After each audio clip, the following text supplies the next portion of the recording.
Assalamualaikum. Selamat pagi Om dan Tante semuanya. Pagi ini kita mulai aktivitas hari ini. Ini masih dengan anak nomor 2. Ya, lagi PTS ya? Lagi? Hah? PTS. Lagi PTS, oke. Agenda kita pagi hari ini ketemu dengan anak-anak bootcamp ya, anak-anak IT. Ini ada report dari tim bootcamp, katanya sudah ada yang 5 orang ya yang lolos kualifikasi dasar. Yang hari ini, step by hari ini mereka akan observasi di sistem kita untuk kemudian menjadi maintenance ya, dari orang-orang yang menjaga maintenance dari sistem yang kita pakai hari ini. Siapa saja mereka dan apa nanti tugas mereka, kita bisa ikut gabung untuk mewawancarai satu persatu sambil kenalan lah ya. Saya sendiri juga belum pernah ketemu. Oke, gitu ya. Oke, Om dan Tante semuanya, ini aktivitas di pagi hari ini kita sudah ketemu dengan tim marketing. Jadi kayaknya kalau melihat agenda pagi itu pagi banget ya. Iya. Om dan Tante semua udah kenal ya. Ini ada jajaran marketing. Ini ada Om Yosia di manajer konfigurasi, ada Om Galih di regulasi. Ini ada Tante Astrid sama Tante Sinta di tim branding dan pengawalan di pelayanan marketing gitu. Saya cuma ingin menjupli bahwa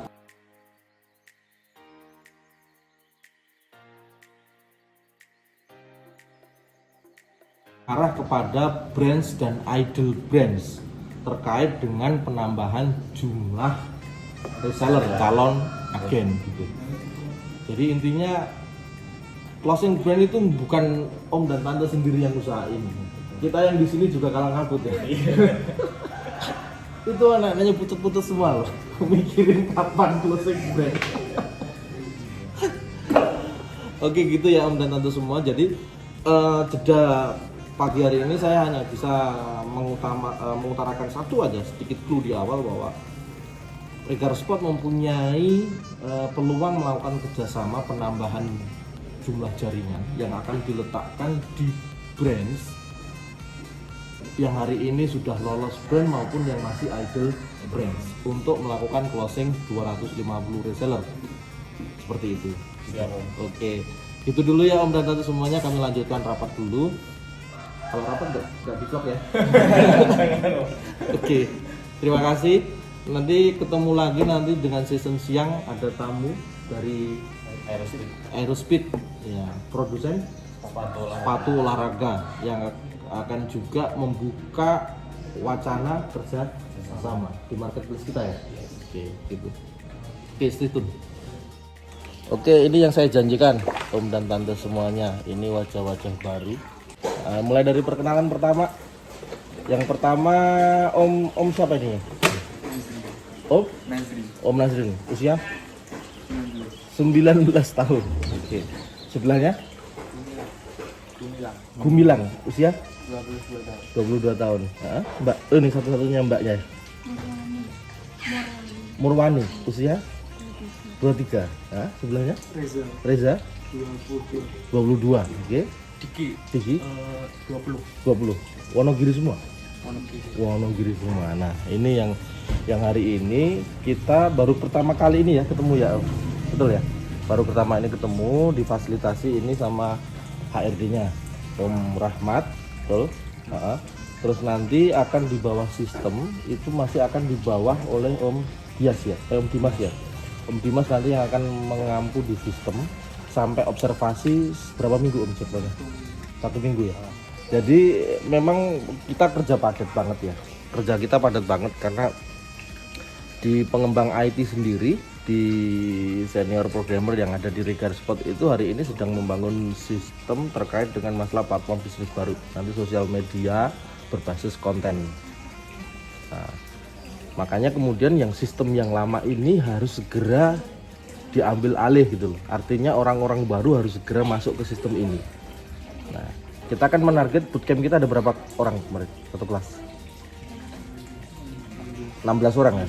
Dan hari ini yang sudah lolos kualifikasi di 5 orang. Jadi jangan pernah menganggap waduh Pak belum siap. Dari dulu siapapun yang di sini nggak ada yang siap. Semua kesalahan, semua pembelajaran adalah learning by doing. Trial error. Semakin trial, semakin error, semakin bagus. Terus saya katakan sekali lagi, kalau di sekolahan rata-rata remedi sekali satu semester itu jelek banget ya. Tapi kalau di sini remedi sehari sekali itu bagus banget. Nah, sudah tahu maksudnya? Sudah tahu? Jadi kalau semakin setiap hari itu melakukan pengulangan itu yang terbaik. Jangan sampai nanti malah muncul masalah terus down segala macam, tidak perlu. Karena yang terbaik itu adalah kesalahan, trial error, tapi kemudian diulangi lagi untuk melakukan penyempurnaan langkah berikutnya. Jangan memahami bahwa sekali kalian berbuat salah itu kemudian dunia runtuh, enggak. Dunia masih biasa saja, masih tetap seperti kondisinya.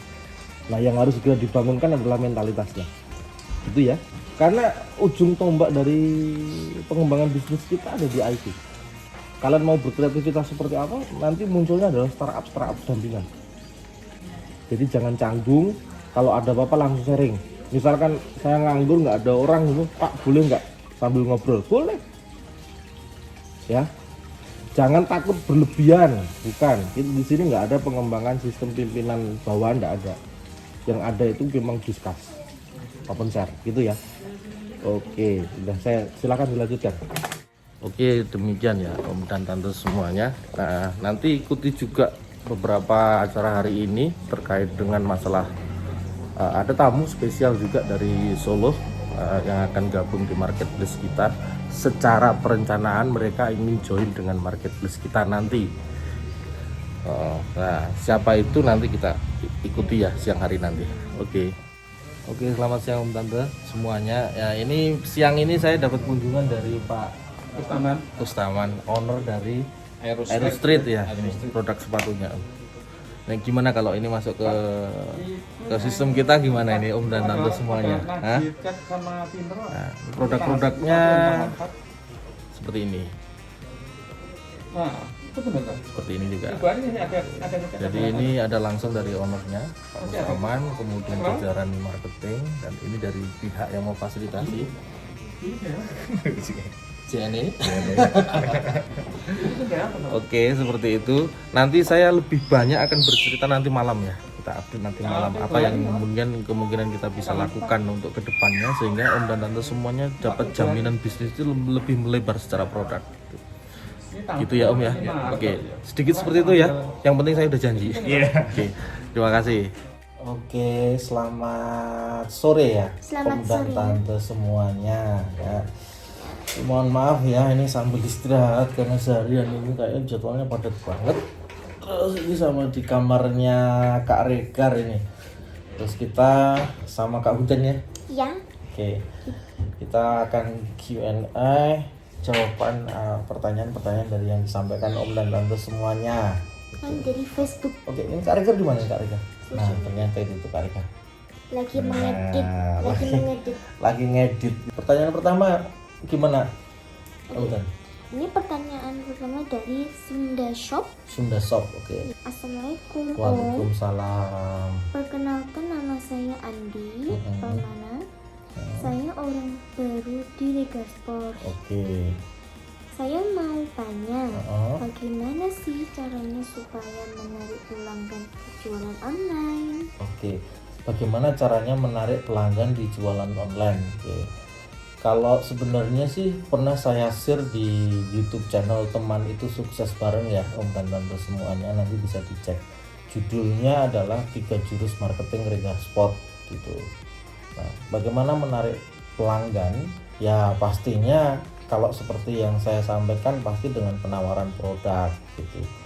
Cuma 3 Jurus Marketing Regasport itu intinya Om dan Tante harus tahu dulu pembagian 5 data pelanggan gitu. Oke, 5 data pelanggan itu yang pertama adalah data luar, terus yang kedua adalah data transisi, data ketiga adalah data internal, data keempat adalah data pelayanan, data kelima adalah data transaksi. Nah, tidak mungkin berdasarkan 3 jurus marketing ini, tidak mungkin ternyata menawarkan produk itu langsung ditarget ke data transaksi.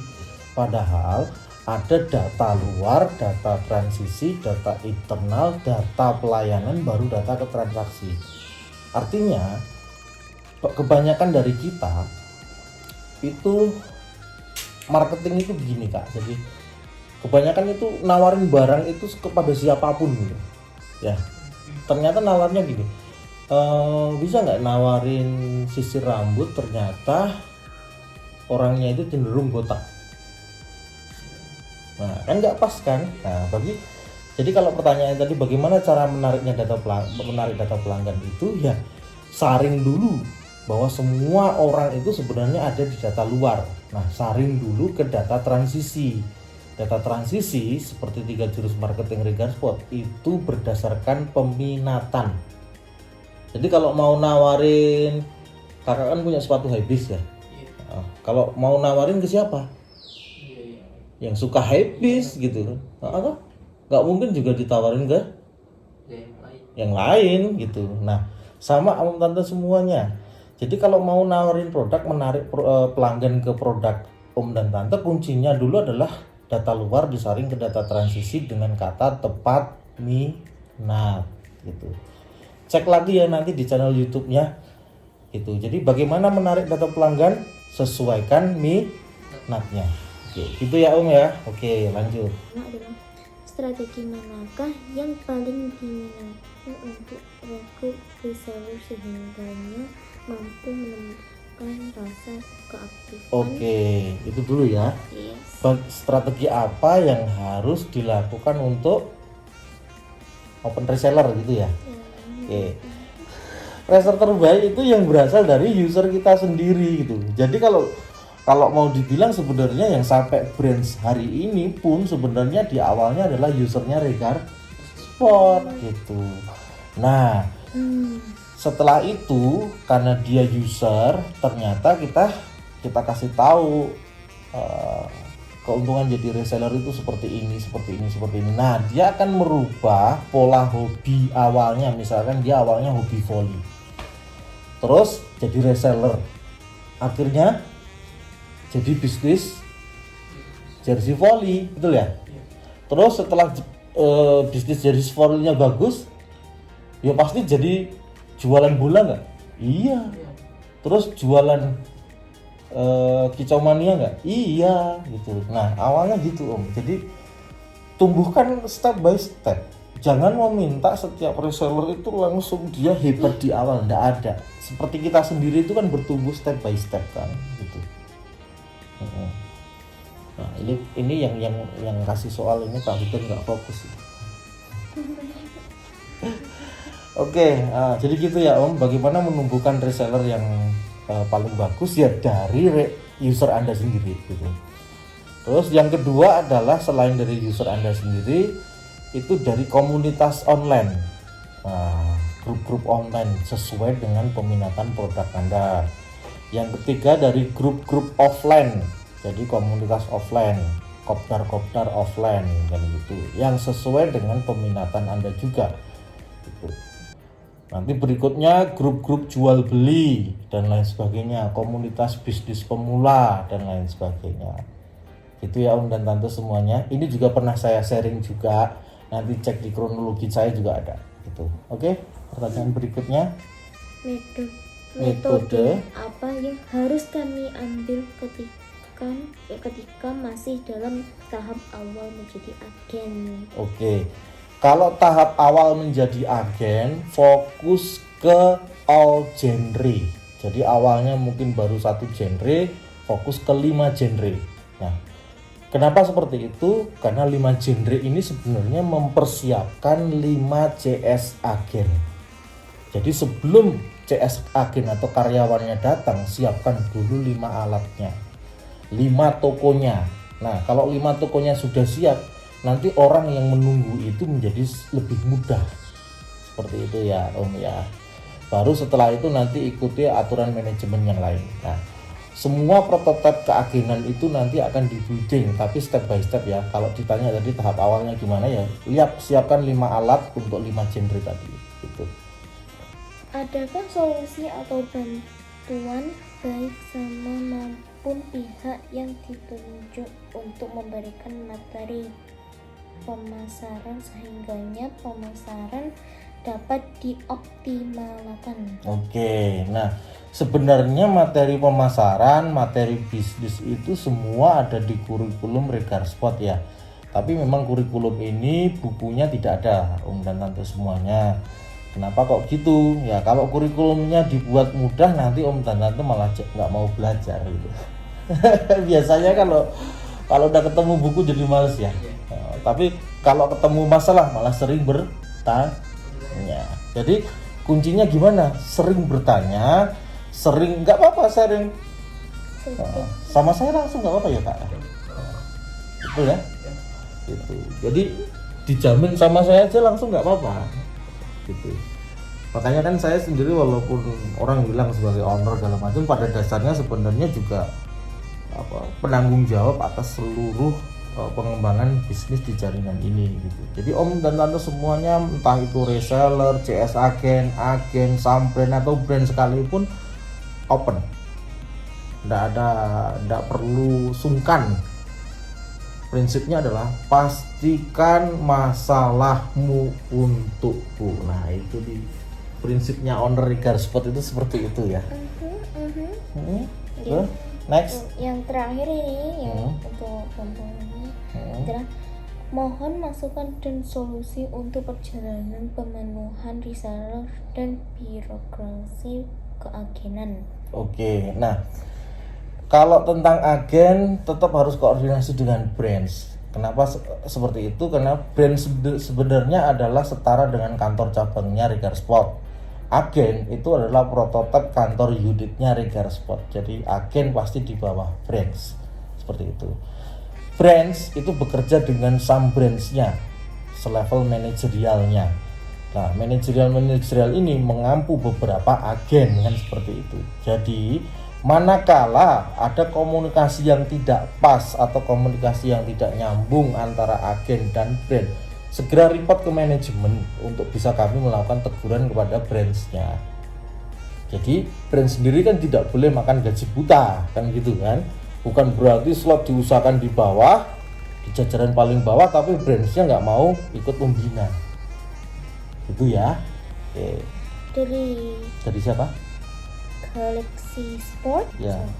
Saya sudah naik jadi agen, ya. Tapi reseller saya untungnya cuma 10.000. Padahal di agen lain untungnya lebih besar 20.000. Jadi beberapa reseller saya protes akan hal itu, sehingga mereka kurang aktif mencari user karena tidak sebanding dengan untungnya agen atau yang lain. Oke, saya jawab ya. Gini Om dan Tante. Jadi yang namanya konfigurasi itu tidak bisa di close pada saat yang bersamaan. Contohnya hari ini kita baru akan closing brands. Padahal artinya brands itu masih bisa open reseller. Open reseller brands itu calon agen. Open reseller agen di bawah brand yang sudah jadi itu reseller beneran. Nah, jadi masalahnya apa? Masalahnya cuma waktu closing time-nya gitu loh. Tapi kalau Juli besok kita udah closing brands, semua akan sama. Standarisasinya ya reseller itu di bawah agen. Lalu mereka yang sudah di bawah brands itu adalah calon agen yang belum lolos agen atau yang sudah lolos agen. Nah, itu permasalahannya Om dan Tante semuanya. Jadi kenapa kok permasalahannya timbul? Ya dari awal sebenarnya harusnya brand itu udah close dulu gitu.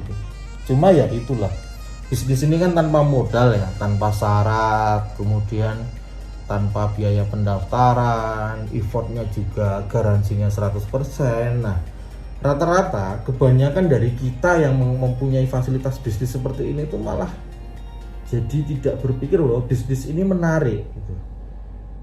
Coba tanya aja ke seluruh brand, apakah mereka berpikir ternyata hari ini bisa memiliki sekelas perusahaan dengan 5 manajer di rumah terus memiliki omset yang segitu besarnya gitu. Mereka nggak berpikir ke situ, tapi kenyataannya hari ini terjadi seperti itu Om dan Tante. Jadi mereka hari ini itu pahamnya bahwa dulu mereka memulai, tapi mereka hari ini harus sampai di level itu. Nah, walau itulah yang saya bilang tadi, keterlambatan kesadaran atas waktunya gitu. Jadi mohon maaf ya, mungkin ini nggak bisa diselesaikan kecuali adalah closing konfigurasi. Jadwal tahun ini adalah branch, jadwal tahun depan itu adalah sum branch, jadwal tahun 2023 closingnya agen gitu. Komentar selanjutnya dari Gulsara Mayer. Pengertiannya bahwa platform Regarspon akan berubah menjadi sosial media itu seperti apa ya Pak? Oke, ini menarik banget loh. Ya. Kak Regar udah pernah dengar Papi cerita ini? Sudah? Oke. Menurutmu kita platform ini nanti berbeda nggak dengan yang sudah-sudah? Berbeda ya?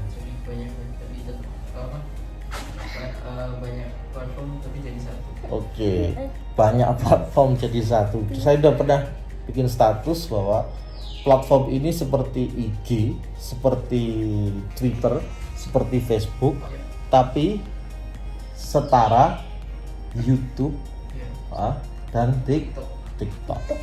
Artinya status seseorang di sosial media yang akan kita bangun yang namanya nanti Regar Friends itu akan menjadi sekelas konten. Jadi orang yang login di Regar Friend itu nanti adalah konten kreator gitu. Bisa punya penghasilan nggak? Bisa gitu. Bisa punya penghasilan. Nah, saya nggak bisa cerita banyak dulu ya. Iya, yang segitu dulu aja ya Tante ya. Jadi sebatas apa sosial media nanti? Bahkan setiap orang yang berstatus aja nanti bisa mempunyai penghasilan.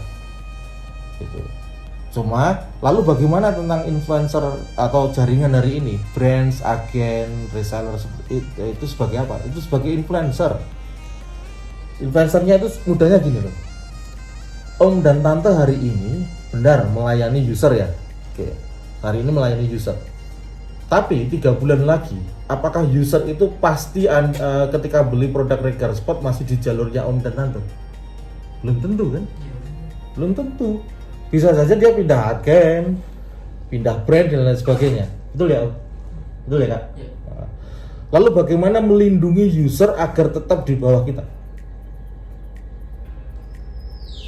Caranya cuma satu. Tarik dia ke sistem melalui referral kita. Betul ya? Nah, nanti mereka ketika masuk sistem, mereka punya akun sosial media yang bernama Regar Friends. Nah, sistemnya sendiri namanya Regar Friends. Oke, nah status yang diciptakan di Regar Friends itu akan bisa berpeluang atas penghasilan sama seperti YouTube dan lain sebagainya. Walaupun nanti kita belum bisa mengkonfigurasi penghasilannya itu berapa sebesar apa dan bagaimana metodenya, masih dalam kajian hari ini. Moga-moga nanti sebelum Juli Mas sudah bisa di launching gitu ya. Oke, lanjut. Komentar selanjutnya dari Anam Saiful. Om boleh kasih masukan atau petualangan? Baru saja naik jadi agen. Sebenarnya di bulan pertama kemarin mau angkat CS, tetapi sudah ada jalan kendalanya. Dia belum bisa karena masih ada online maunya terus belum. Permasalahannya adalah bagaimana mengangkat CS agen. Oh gitu, oke. Jadi bagaimana mengangkat CS agen? Saya hanya bisa sharing bagaimana kita merekrut karyawan. Maka langkah pertama adalah rekrutmen terbuka, open locker aja. Terus kualifikasinya dengan wawancara. Habis itu 1 bulannya kita hitung apakah kemampuannya memang bisa seperti CS, melakukan pelayanan, 3 jurus marketing dan lain sebagainya, apa bisa open reseller dan lain sebagainya. Ya seperti itu Om. Terus Lalu bagaimana kalau saya risiko kemudian tidak mampu menggaji? Ya itulah bisnis. Ada kalanya memang sebuah bisnis itu butuh investasi. Tapi mohon diingat om dan tante semuanya, di luar sana bisnis itu secara modal itu tidak seperti yang kita lakukan hari ini. Branch itu hanya butuh 5 saham branch untuk bisa 10.000 slot sama dengan 200 juta. Agen saatnya nanti juga akan melihat pada 10.000 slot sama dengan 200 juta, dan itu pun juga hanya butuh 5 karyawan. Kita cek alat, adakah alatnya juga berlebihan? Tidak, hanya sekedar 5 HP, 1 monitor paling, laptop untuk mengawal seluruh kinerjanya. Nah, apakah kemudian dengan effort bisnis seperti itu, investasi yang dilakukan itu juga akan gila-gilaan? Tidak. Seperti itu ya om dan tante. Nah, tapi adakah caranya mengangkat CS agen tanpa modal? Ada. Caranya tadi seperti yang saya sampaikan di awal. Siapkan dulu HP-nya. Jadi agen penuhkan 5 genre bentuk 1 HP dengan seluruh 1 HP 1 genre yang dia itu sudah terbangun dulu. Nah, ketika diangkatkan CS-nya nggak bingung jadinya gitu. Jadi seperti itu. Jadi manakala CS-nya itu bekerja, maka dia sudah menggaji dirinya sendiri karena di HP-nya itu sudah optimal. Begitu ya om dan tante. Oke, satu pertanyaan lagi kak, ada nggak? Solusi dalam menangani kegagalan. Oh ya, gimana kak gagal itu? Gagal nggak apa-apa gitu. Tapi sebenarnya gagal itu apa sih kak? Nggak menyerah kan? Iya. Jadi yang melawan gagal itu siapa sebenarnya? Dirinya kita sendiri. Iya, diri kita sendiri. Selagi kita nggak ngalah, ya gagal itu hanya belum 100% sesuai target gitu. Itu tante, itu om, semua yang saya terangkan dengan anak-anak. Saya selalu mengatakan bahwa gagal itu hanya belum 100% sesuai target. Nah, kebanyakan kadang orang tua seperti saya itu ya meminta anak itu targetnya 100% terpenuhi. Maka yang dibilang berhasil sukses itu kalau sudah 100%. Nah, menurut saya itu yang kadang itu membunuh karakter anak. Nah, saya selalu bilang kepada anak-anak saya untuk gagal itu hanya belum 100%. Remedi yang terbaik adalah setiap hari. Karena the beginner, siapapun itu, untuk menjadi expert dia hanya butuh pengulangan. Oke, jadi bagaimana menanggulangi gagal? Menurut saya ya biarkan gagal itu bosan aja sama kita. Kalau nanti bosan ya yuk lari sendiri ya. Gitu ya. Oke, terus apa ada teknikal yang lain untuk menanggulangi kegagalan? Ya tadi, pertama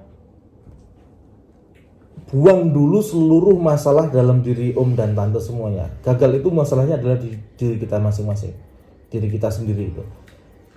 Rajin atau malas itu lawannya rajin, tidak ada setengah rajin. Betul? Takut itu lawannya berani. Ada nggak setengah berani? Nggak ada. Gitu. Paham ya? Kalau tanpa modal, Ricardo tanpa modal ya, nyatanya bisa. Gitu. Jadi yang menjadi masalah itu apa? Keyakinan. Sekali berani fight terus. Gitu. Gitu ya. Nah, bagaimana mengatasi kegagalan untuk tidak 100% agar bisa 100% sesuai target? Kuncinya adalah evaluasi.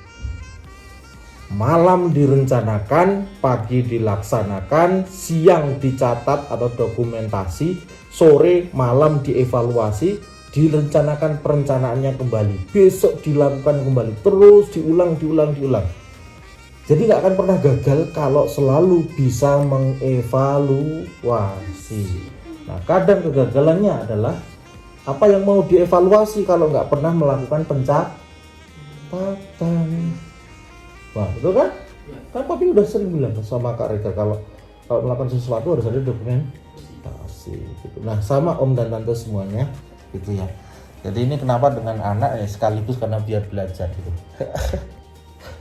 Gitu ya om dan tante semuanya ya.